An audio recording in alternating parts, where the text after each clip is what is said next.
మాకు మాకు వచ్చిన కంప్లైంట్ మేరకు ఈరోజు ఎంఆర్ఓ మద్దిపాడు మరియు విఆర్ఓ దొడ్డవరం వాళ్ళపైన రైడ్ చేయడం జరిగిందండి.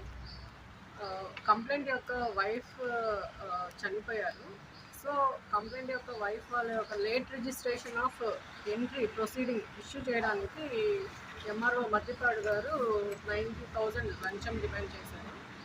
ఆ ప్రొసీడింగ్స్ ఇచ్చినందుకు గాను ఈరోజు ఆయన ఇన్స్ట్రక్షన్స్ మేరకు ఎంఆర్ఓ మద్దిపాడు గారి ఇన్స్ట్రక్షన్స్ మేరకు విఆర్ఓ దొడ్డవరము 90,000 లంచం డబ్బులు తీసుకుంటుండగా మాకు రెస్టారెంట్గా తెలిపారు.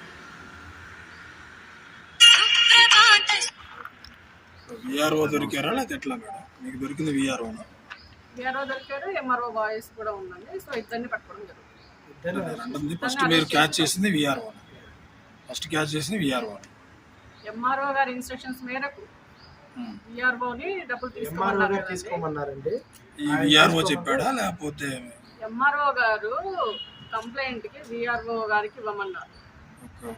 అది తీసుకుని ఆయన అరెస్ట్, ఇద్దరిని అరెస్ట్ చేస్తారు.